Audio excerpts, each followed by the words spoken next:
Good afternoon, and welcome to the latest edition of NSSA's Moorman Center for Space Studies SpaceTime interview series. My name is Chris Williams, and I serve as chair of the Moorman Center. This center is proud to lift up the name of General Tom Moorman, who served in senior positions in the U.S. Air Force and National Reconnaissance Office over his long and distinguished career. General Moorman was known not only for his technical knowledge and management acumen, but also for his infectious smile and his mentoring of future generations of national security space leaders. He is sorely missed. We are privileged to have with us today Mr. Mike Tierney, the Chief of Legislative Affairs at the National Security Space Association. Mike, welcome. Mike is well known for his deep understanding of the intricacies of the federal budgeting process and his insightful analyses of congressional actions, especially as it relates to national security space budgets, programs, and activities. Mike, thanks for sharing your time with us and expertise with us today. Very glad to have you. Thank you, Chris. Today's discussion is based on a recent Moorman Center occasional paper that Mike and I published entitled Navigating Budget Uncertainty, Fiscal Year 25 and 26 Defense Funding. That paper and many others can be found in the publications section of the NSSA website, which is www.nssaspace.org. We encourage your visit to that site. What drove our decision to write this paper? Simply put, the federal budgeting process is complicated. Company representatives, government officials, congressional staffers, and even savvy reporters sometimes need help in breaking it down into manageable chunks. We will do our best to help you, the viewer, understand where we are in the process and decipher what it means for defense spending now and in the future. In this regard, the paper asserts the defense budget environment in President Trump's second term is increasingly complex, characterized by strategic uncertainty and shifting priorities. Understanding these dynamics and the implications for the Department of Defense and defense industry stakeholders is essential. It goes on to state, quote, given this unpredictable budget environment, companies must proactively adapt their strategies. They must closely monitor developments at the programmatic and congressional levels, which is essential, as is maintaining frequent communication with relevant program officials who possess critical insights. Engaging actively with lawmakers who directly influence defense authorizations and appropriations is equally crucial. These measures can help enable industry stakeholders to manage risk effectively and capitalize on emerging opportunities. Navigating defense budgeting demands continuous vigilance, adaptability, and strategic foresight from stakeholders.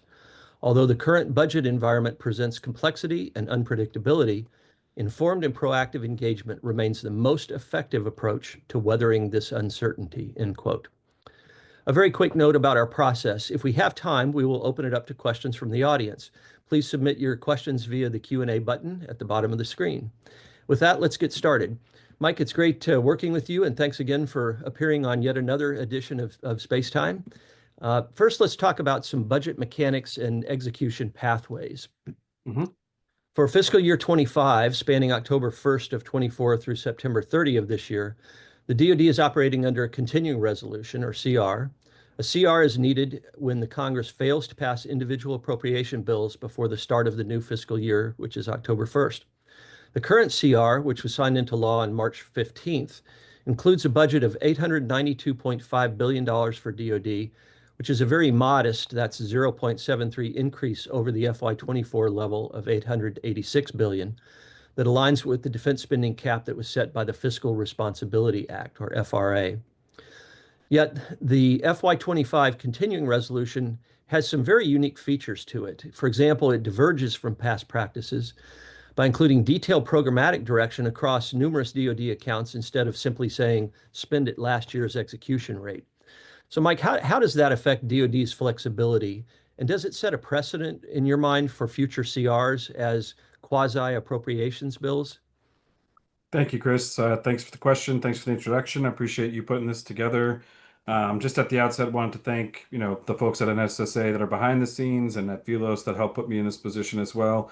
Also, folks that are affiliated with NSSA helped us along the way with the paper. Folks like Greg Pejic, Bill Atkins, Scott Pace lended some insightful guidance on what to address.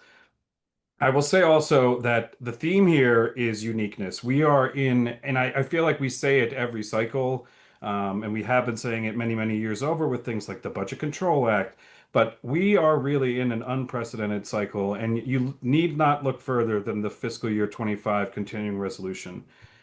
It's the first continuing resolution for any agency in the federal government for the full fiscal year since fiscal year 2013.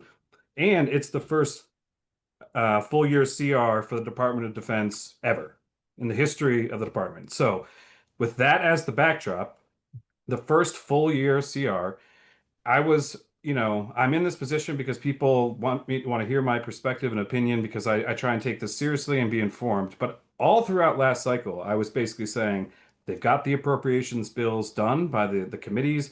There's no reason we should end up in a full year CR for the Department of Defense.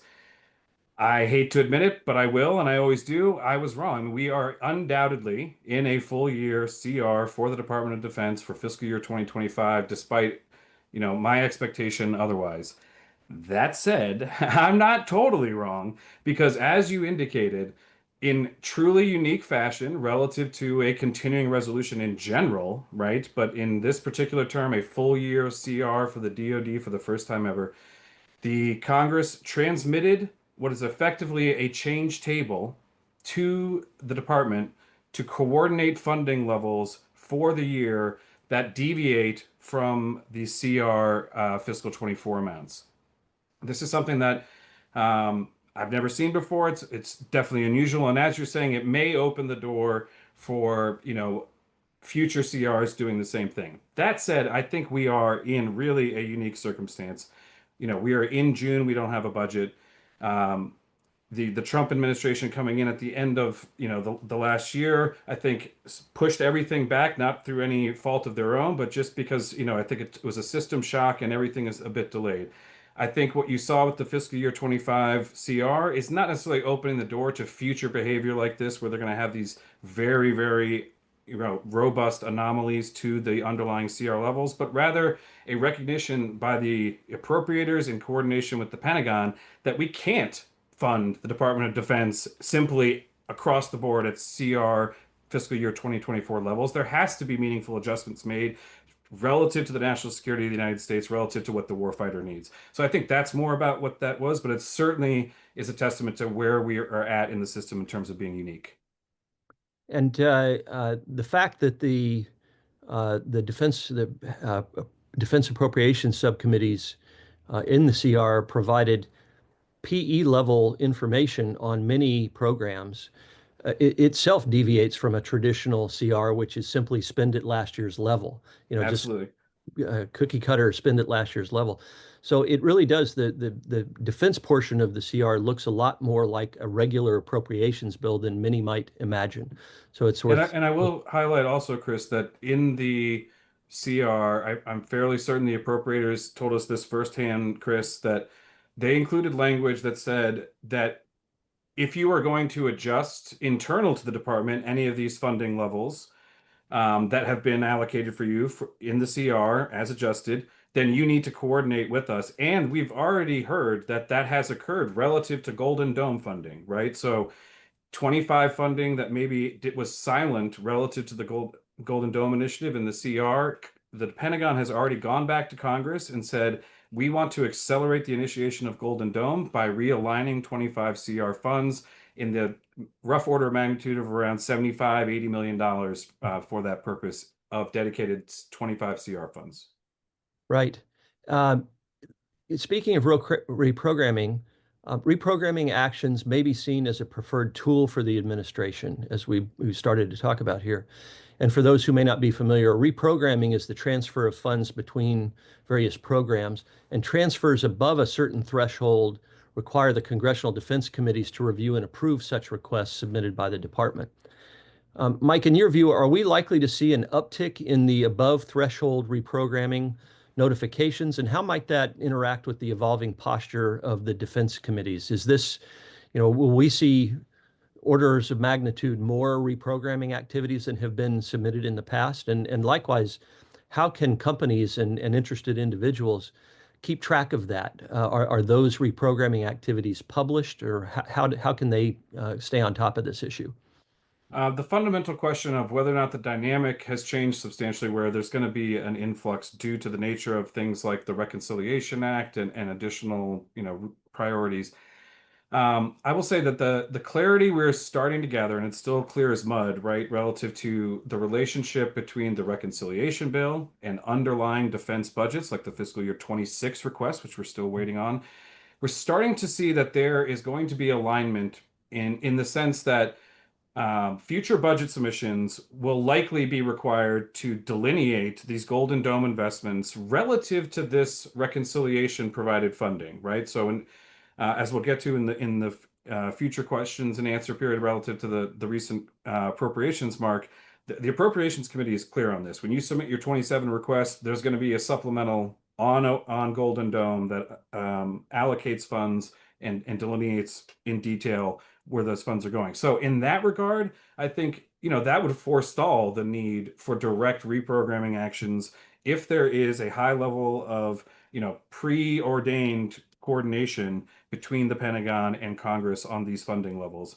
And that's where I think we're heading. And I think, frankly, a lot of what we're seeing relative to the uniqueness of the CR adjustments, the delay of the budget request, the way that the hack has marked up their bill, I think frankly shows a tremendous amount of professional coordination between the, executive level officers in the Pentagon and those their counterparts in Congress to ensure that the department gets what it needs. And I think that will continue to move forward. I don't necessarily see it being a massive uptick just because of the nature of what we're doing. I think we're starting to see the signs of pretty good coordination. Still a lot of work to do in that regard, as we'll get into, but those pathways are there. Thank you. I agree with you. One of the key moving pieces on the chessboard, obviously, is, as you mentioned, the reconciliation bill. So recently, the House passed its version of the reconciliation bill, aiming to provide a one-time immediate injection of 150 billion in defense spending. The House passed bill funds defense through numerous large mission-oriented categories, such as shipbuilding, Golden Dome, as you mentioned, and other vital defense programs and activities. Though substantial changes to the bill may yet occur, the Senate version of the bill, if I understand correctly, generally aligns with the House on the overall amount, the 150 billion funding level, and maintains the $25 billion level for Golden Dome as well. And importantly, the national security space funding in the bill is structured for multi-year execution, with most allocations available for obligation through FY28 and expenditure through end of September in 2034. So what are the implications of this approach for internal DoD planning, programming, budgeting, and execution? And how might that structure complicate or maybe even streamline congressional oversight? There's a lot of moving pieces here with 25 bill CR that looks more like an appropriations bill. You have reconciliation slowly making its way through the Congress. And then you have the 26 budget request that's still sort of uncertain. How do all those pieces fit together? It's a good question. I think one of the first things that we need to kind of baseline everybody's thinking with the reconciliation bill is, why are we even in this environment where we aren't using traditional standard appropriations bills to, advance funding priorities? That's how Congress does it. Far be it for me to point out that we've been departure from regular order, but this is like a major departure, right? In terms of the uniqueness theme, we haven't seen one of these, in my lifetime, I think ever, right? So the reason that we are in a budget reconciliation funding process rather than a traditional appropriations process, and that distinction is abundantly important moving forward, is because reconciliation funds are mandatory direct spending versus discretionary spending. Everything that's, traditionally in the appropriations bills that we think of, and most importantly, that was subject to things like the Fiscal Responsibility Act, which set caps on defense and non-defense spending. That is only and relative to discretionary spending. So if you create a $150 billion investment that is mandatory direct spending, you can go above the Fiscal Responsibility Act caps. I think it's important to point out that the Fiscal Responsibility Act binding level was last um, in effect for fiscal year 2025. The law actually binds Congress, and sequestration would, by law, have to go into effect if they passed defense spending above FY 2025 Fiscal Responsibility Act numbers. The Fiscal Responsibility Act itself for fiscal year 26 sets what I understand to be non-binding targeted goals for spending reductions. The House Appropriations mark that we're going to talk about in the future is exactly aligned to that. The 20, so they are creating a base budget that is aligned with the Fiscal Responsibility Act targets. And then, through the budget reconciliation process with this mandatory direct spending, have created another pathway to fund their priorities. So, like you said, $150 billion for defense. This isn't just about space. This is buying, bombers, fighters, ships. 25 billion though is effectively delineated for the Golden Dome initiative. And that is, going to be a cross mission architecture, and they've delineated kind of what those tranches are. Space systems, 15 billion. Non-kinetic defense, 2 billion, 2.4 billion. Hypersonic defense acceleration, 2 billion. 6 big groups of funding from which when this bill passes, there is mandatory, direct, non-discretionary requirement to spend those funds. So, to your earlier question about how does this work moving forward, what we're going to see is that this is effectively banked money that they have in the law, direct, explicit authority to wait until 2029 to expend, to obligate, and until 2034 to expend. So you got to obligate it within 5 years, got to spend it all within 10, right? That's a pretty large window that, to your point, will require annual direct coordination with Congress. The appropriators, the folks that are signing this check for the $150 billion, they're not going to let that money go out without very, very clear understanding and, frankly, convincing that it's being spent, relative to the taxpayers, in an efficient and effective manner for the warfighter. And you mentioned Golden Dome. If Golden Dome and other defense program funds are consolidated into fewer, broader accounts, as you're describing, within the reconciliation bill, what are the practical implications for financial management, tracking of expenditure of those funds, and other fiscal law compliance activities? My sense is the department would prefer having fewer categories and much more flexibility in the allocation and apportionment of those funds. But this is always a part of the give and take, the tug and, pull and tug between the two branches of government. But is Congress likely to go along with the executive branch's desire to optimize flexibility in the management and expenditure of those funds? And the short answer is no. The by the nature, and they are amazing at what they do. The appropriators are some of the most professional folks in like our policy world in terms of holding, fiscal accounting to the department. They do not necessarily trust the department to just, hand them a blank check. And in the House Appropriations Committee recent markup, relative to Golden Dome, there is very, very positive general support, right? They tout it in the opening of the whole bill, as one of the major investments.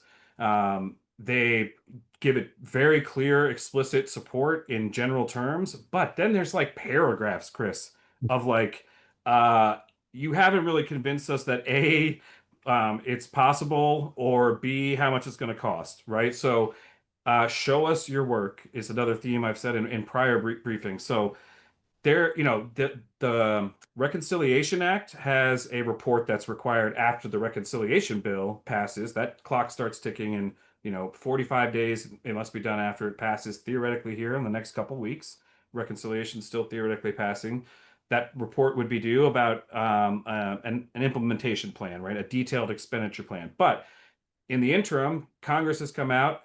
The appropriators have said 90 days after their bill, right, the 26 appropriations bill, is enacted, we need a comprehensive plan. We need quarterly reporting. We need a detailed reference architecture. We need a capabilities-based requirements explanation. We need an implementation plan. We need separate justification volume in fiscal year 27 that includes program descriptions, individual program budget justifications, and a budget request crosswalk across the services, right? So the notion that this money in the reconciliation bill, while certainly an end around about things like the Fiscal Responsibility Act, is going to be a blank check to the department to just go. That's not going to be the case. Um, every annual appropriation cycle, every budget request cycle, they're going to be, I think, um, looked at very carefully. Right. And for those who may not know what the reconciliation bill is, you may have heard the phrase one big beautiful bill. The president has called it that. Leaders in the Congress have called it that. And so the reconciliation bill is far greater than just defense activities. It covers a broad scope. So just we're focusing in on the defense piece of it, but know that there are a lot of other moving pieces associated with that bill that make it even more difficult to pass such a bill. So no guarantee that reconciliation will actually be signed into law, but there's high politics involved on that. So, Mike, let's turn to the 26 budget. On May the 2nd, the Trump administration released a so-called skinny budget, providing top-line numbers for fiscal year 26 spending. But at the same time, they withheld detailed programmatic justifications until the reconciliation bill's passage, hopefully will be sometime next month. Initially, they wanted to get that passed in June. It looks like more likely now will be July if it happens at all. The initial FY26 budget request proposed 961.6 billion for DoD, marking a 69.1 billion or 7.7% increase from FY25 enacted level. The administration emphasized key space-focused priorities, Golden Dome, as we've mentioned, assuring U.S. space superiority, maintaining significant investments in space-related defense capabilities, et cetera.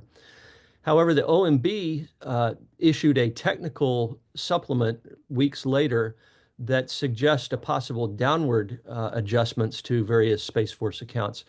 Should we interpret that as a strategic reprioritization or more of an accounting maneuver, taking into account the reconciliation dollars and other things? And overall, how do you assess the adequacy of the administration's FY26 budget request for the Space Force? Great question. And this is one of the dangers I think that the administration and the Pentagon have just run into by the nature of the kind of piecemeal releasing, right, of top line, then appendix. Now we're waiting for the detailed budget justifications. We here in industry and are trying to figure out, what exactly each step of the equation means. So as you said, the budget, big rollout comes out at the top level. You get one single bullet about space in an entire, day's worth of information. But the overall message is a big top line increase. As we articulated, the 25 final was like basically flat, right? 0.7 year over year. This budget request, as they articulating the top line, is a 7.7% increase. That's a meaningful, increase. But then the supplement comes out, and we start looking at the Space Force numbers, and the Space Force numbers are down from where they have been in prior years. Does panic set in? No, right? Because and this speaks to my earlier point about the level of coordination. If in other years, if there hasn't been, conversations and coordination, some of this stuff could get sideways relative to there being only partial information out there. Why is the Space Force RDT&E budget being cut in the base budget by several $billions? Because it's not. In at least the way that the administration is articulating their requests is we are starting to gather through news reporting, as well as just general conversations. The 26 request will be like effectively a combined base and reconciliation request at the service at the PE level that identifies how much of the request is 26 reconciliation funded activities and what are base budget activities. The great story for the Space Force coming out of that, and thanks again to Greg Pejic for helping us with these figures and trying to figure out where we're at in terms of what is the story that we're hearing so far. The Space Force RDT&E account, when you combine the disclosed investments that we have yet to see my person with my own eyes, but what we're hearing is a combination of the reconciliation and the base budget. We're talking about an RDT&E account that's about $29 billion for the United States Space Force. To put that in context, the entire budget for the Space Force unclassified was $29 billion last year, right? So that is a 55% increase over the 25 request when you combine those. And what we're seeing in the initial reporting from folks like Breaking Defense is that there are lines like tactically responsive space launch that are almost exclusively plussed up, not in the base budget, but in the reconciliation effort to align those activities with the Golden Dome effort. So Space Force has the potential to be a big winner. Granted, there are some budgetary mechanics that it seems like there's potential realignment of, what are organic traditional Space Force funds, and frankly, probably other service funds, even potentially MDA funds, into, at least from an accounting perspective, some delineation that these are the reconciliation funds. I still think, the services will play a large role over managing those funds, and I think we can, pivot to what does this mean? Who is managing this, whole initiative within the Department of Defense? I think you have a question on that. First, I wanted to ask you about the administration has sent to the Senate the nomination of General Michael Gutlein to serve as the Indeed. quote, direct reporting program manager for Golden Dome, Hmm. according to the announcement, the White House announcement.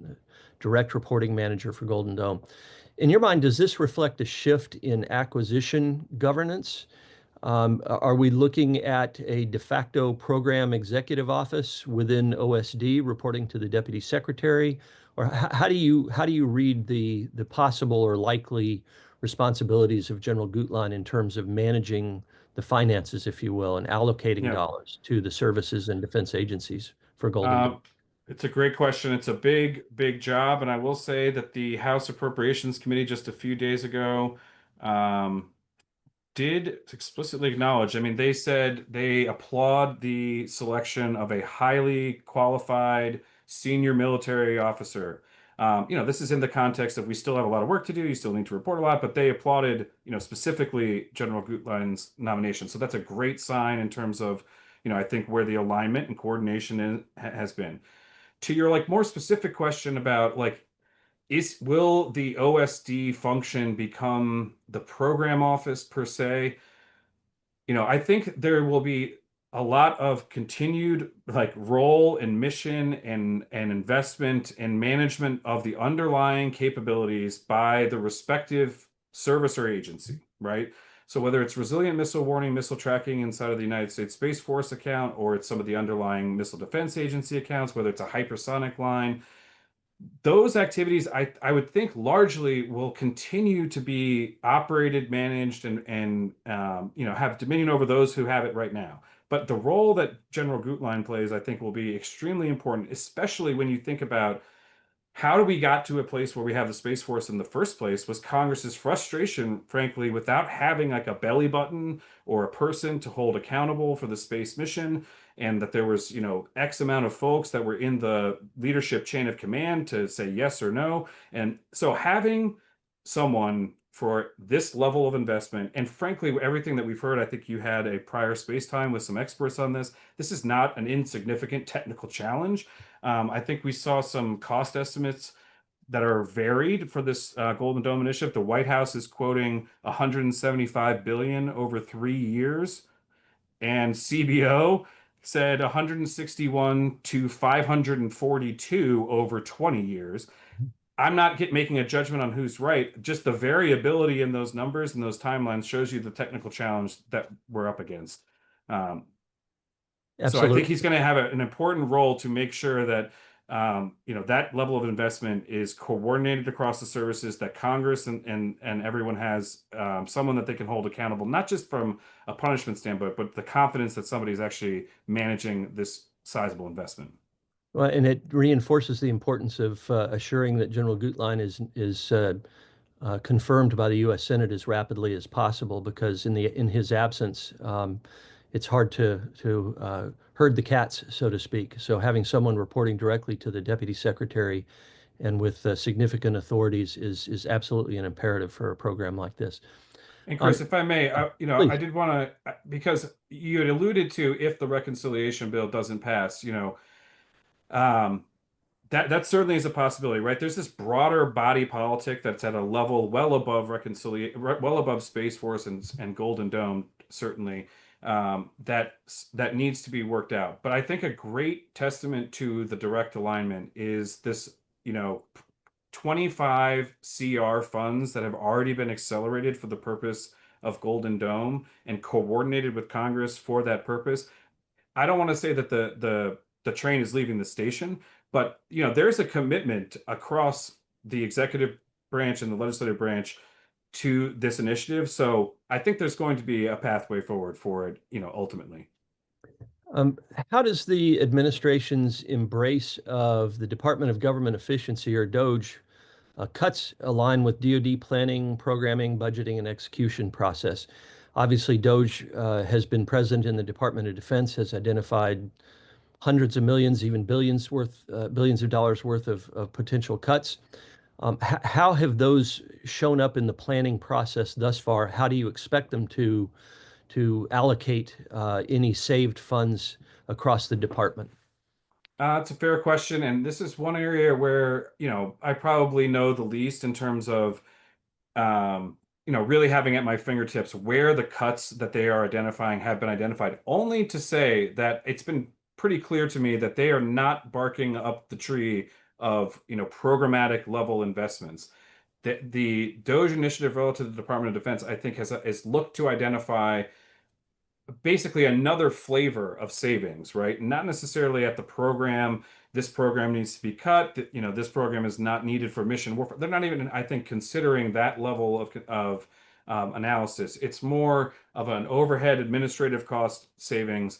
Now, whether or not that trickles down to the program level, I think not. I think they're genuinely looking, to meet their policy objectives of being able to say that they're saving money and that money has to stay saved one way or the other. Now, notwithstanding that, we've got reconciliation and these other mechanics to fund priorities. But the intersection I've seen so far, and again, Chris, we have no 26 budget, so I could be totally wrong, and we'll see in PE justifications this has been reduced 5 million due to DOGE, and I could be just totally wrong. But I haven't seen any linkage like that yet, and it's certainly been of another flavor. The House Appropriations Defense Subcommittee's framing of its FY26 bill as a complement, that's their term, a complement to reconciliation, um, could be seen as a rare gesture of procedural alignment. Specifically, the subcommittee noted, and I quote, "This recommendation was developed to complement the defense investments moving on a parallel track through the reconciliation process. While the efforts are coordinated, the mandatory spending proposals in the administration's budget fall outside of the jurisdiction of this committee, that is the Appropriations Committee. Taken together, these spending proposals represent the first $1 trillion budget request for defense," end quote. In your opinion, Mike, should we interpret that as a strategic signal from the Congress to the administration, or an olive branch, if you will, that we're willing to sort of work on multiple levels to get the outcome that the administration wants? Or is this a sign more of that there's a fractured, how fractured the budget process has become? How do you interpret the complementary nature of the two processes and actions?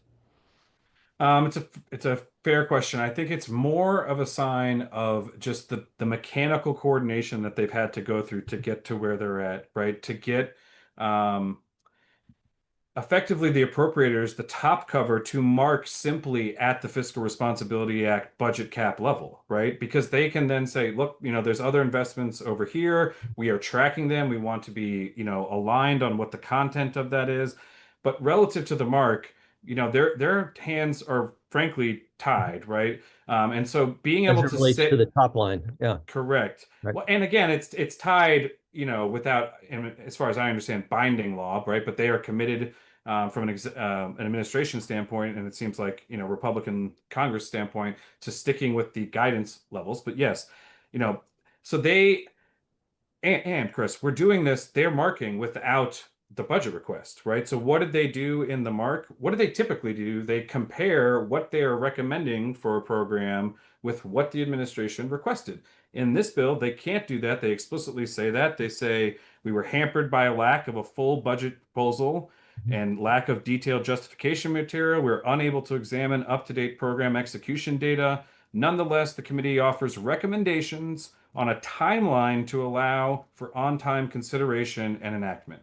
So God bless the House Appropriators, because somebody needs to take a stand for regular order, right? And I think effectively what they're saying is, you know, we've pre-coordinated with you on the reconciliation base. We know what's in that. We know that that's a parallel effort. We need to get moving, right? We don't even have your budget yet. It's June, but we're going to start the train so that we have a chance downstream to get the 26 bill done in regular order. So they mark against the 25 enacted levels.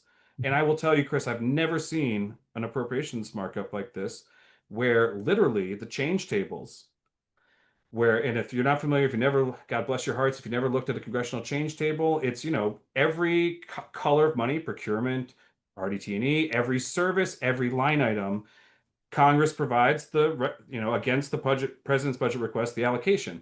Typically, those are littered with, the amendments, the adjustments from the committee, program increase, um, under execution, a rescission here, a cut here. This is the first time I've ever looked at a bill, and it's 100% adds. There is not a single cut in the mark, because they're just saying effectively, these are our priorities.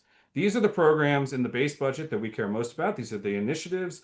And if you actually look at the mark, there are reductions reflected, right? To get to an even top line, if you're plussing up a program here, you're plussing up another program here, you got to reduce the overall account.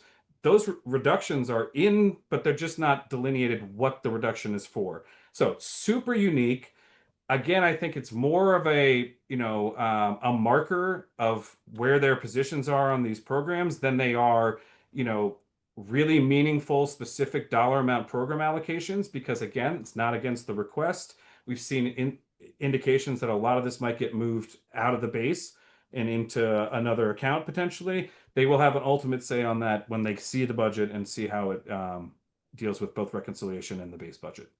And at a time when they are juggling, as you've made note of, multiple pathways to get funding for the department, whether it's through reconciliation mechanism, whether it's through the baseline FY26 budget, et cetera. Speaking of reconciliation, if that bill stalls, if the one big beautiful bill fails to garner sufficient votes to be signed into law, how viable is the administration's backup strategy, which I gather is to revise the FY26 request for DoD upward, assuming no reconciliation funds? And what political and procedural hurdles exist that could help get that strategy through what is clearly a gridlocked Congress these days? What is their plan B, or do they have one?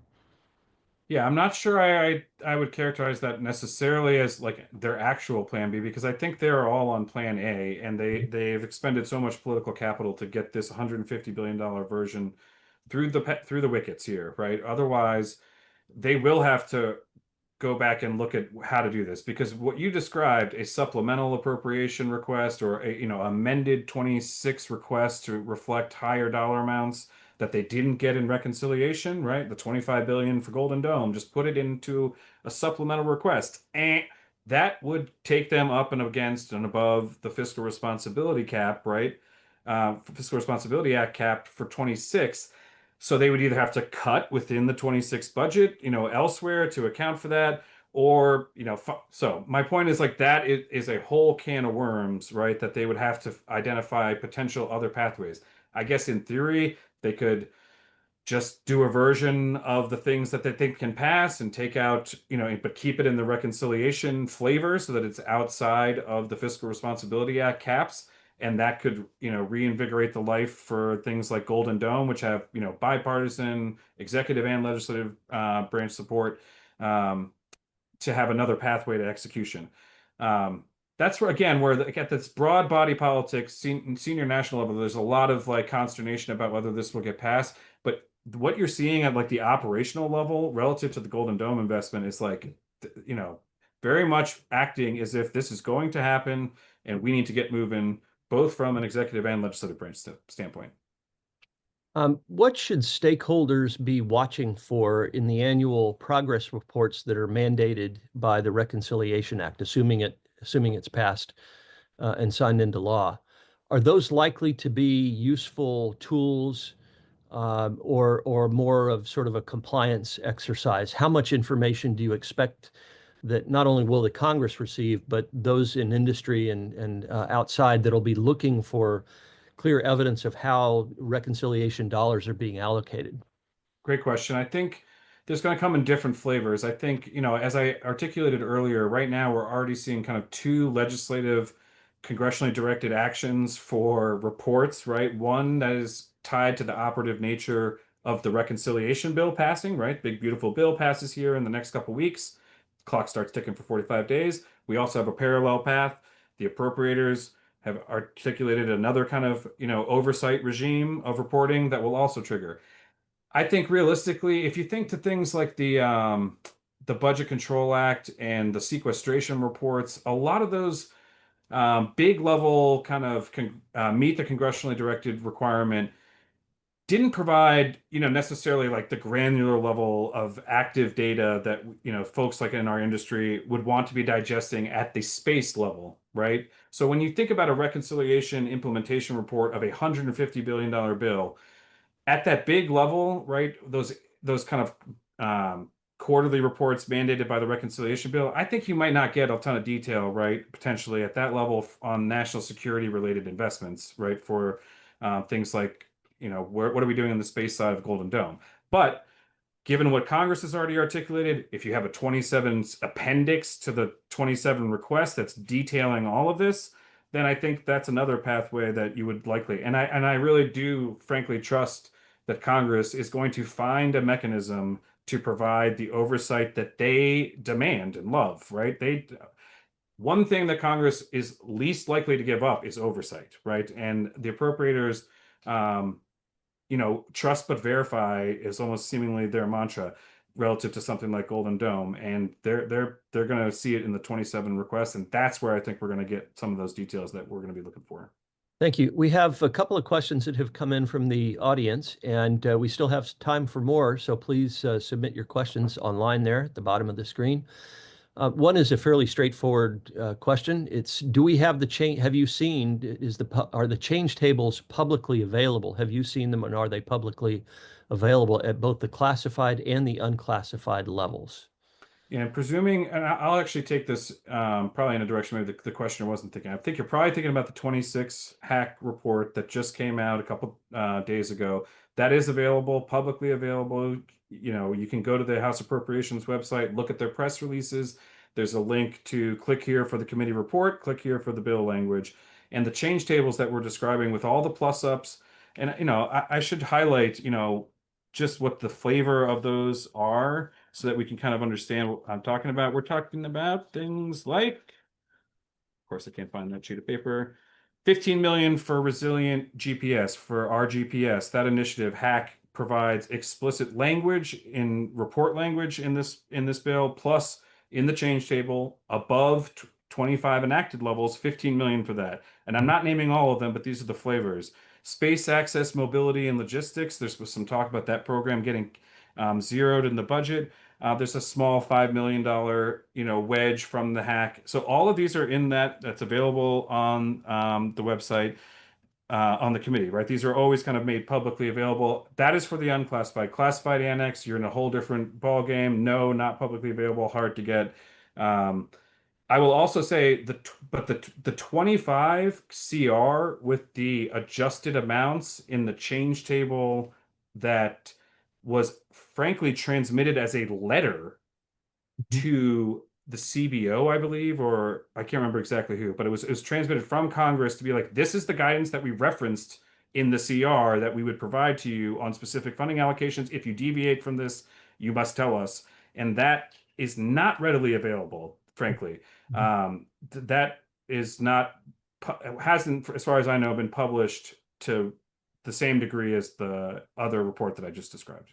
And one would assume that there would at least be some on the executive branch side who would say that's sort of not regular order. We don't need to comply with that, or we may comply with it in some cases, but not necessarily all. And again, subject to negotiation. Um, Second question. Certainly, Chris, but I will say again, we already have evidence that they got that change table with the weird adjustments in the CR. They saw the language that said, if you want to deviate, you must come and talk to us about it. And they did so Right. for 80 Yep. million plus, on Golden Dome. So I think, the alignment is already there. Right. And we have another question from an audience member. It's goes like this. What executive level coordination below the level of OMB has occurred, if any, between DoD and related agency budgets, to include NASA or other budgets?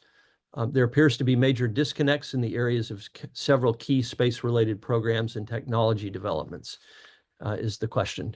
So what's your sense of the level of coordination below OMB that has occurred between DoD and other agencies, especially NASA, for example, and DOE? It's a fair question, and I don't really have a great sense, right? I mean, I tend to have the we don't want to call them stovepipes of excellence, but like in a general sense, especially inside the Department of Defense, the Pentagon, like, relative to their missions, right? They care and they're going to execute. They're not necessarily, prioritizing things like lunar related activities, right? Because that's just not their immediate mission for their warfighter right now. So I think, to the degree that that's happening, um, it would be an uphill battle to a certain extent, just in a general sense. I think there's natural coordination that occurs, but um, coordinated, policy pushback and things of that nature, I doubt it. Yeah, I would offer the following on that question. I tend to believe that there is likely to be a significant, an enhanced effort to coordinate, especially space programs between DoD and NASA and other organizations, to include the National Reconnaissance Office. There are longstanding processes for discussions and activities between those Mhm. organizations. And my guess is that we are likely to see more of that given the intensified competition with China in space in general and cislunar space as well. And likewise, the rumor mill has it that there are a number of leading candidates for the NASA job that are retired military officers and who understand the value of space, not only from a military standpoint, but from others as well. So I guess we are unfortunately out of time, but Mike, thank you as always for Thank your you, time, Chris. your expertise. We appreciate it. I give one other quick footnote, which is we are very honored, NSSA is very honored, Moorman Center is very honored to have a regular dialogue with folks on Capitol Hill. Mike, in just a moment, I'll ask you to talk a little bit about that, some of the lunch and learn activities that we have there, but also through SpaceTime activities. Bill Adkins, in particular, of the House Appropriations Defense Subcommittee, has appeared in classified sessions of the SpaceTime interviews and provided more insight into how the process has unfolded and answered questions on specific programs, et cetera. We had a recent discussion with Bill, classified discussion not long ago, and I'm expecting we'll have more in the future on that. So please be on the lookout for that. If you want to briefly talk about some of Yeah. the lunch and learn on Capitol Hill, that'd be great too. Yeah, we often work and partner with congressional offices, the Space Force Caucus, to host congressional lunch and learns. We provide free lunch and get somebody from like SSC, one of the PEOs, other folks to talk about, mission-oriented briefings for really it was kind of intended primarily for the rank and file member staff to kind of familiarize those who maybe don't sit on the committees of jurisdiction, that don't understand the nature of the threat environment, maybe as much as we all do, to get educated about what that looks like. And so, certainly if you're in that environment, keep an eye out for those. If you want to partner with us on those, please do as well. And one final note, Chris, I did want to say that these space times are made available and published on our website after the fact. So if I was going too fast or you didn't catch everything, you can rewatch it. God forbid you're watching me a second time, but it is available as a resource. And then, our emails and phone, I think, are readily available. If I covered about 50% of what I prepared for. So if anybody wants more detail or additional briefing, that's kind of my role here, is to provide that to our industry partners. So please don't hesitate to reach out, and thank you, Chris, for your support as well. My pleasure. We hope this discussion has been useful to our audience. Mike, thanks again for sharing your keen insights with us today on this edition of SpaceTime. And many thanks to the NSSA team, including Kayla Miller, Alyssa Ellman, and Jeremy Robinson for their outstanding assistance and support. Keep up the great work, team. Please stand by for further announcements regarding the release of additional Moorman Center analytic products, SpaceTime interviews, and related activities, as Mike just mentioned. And don't forget to check out our website, which is nssaspace.org. Thanks again for joining us. With that, have a great day and a wonderful weekend, everyone. Thank you. Thanks, Chris. Thanks, everybody.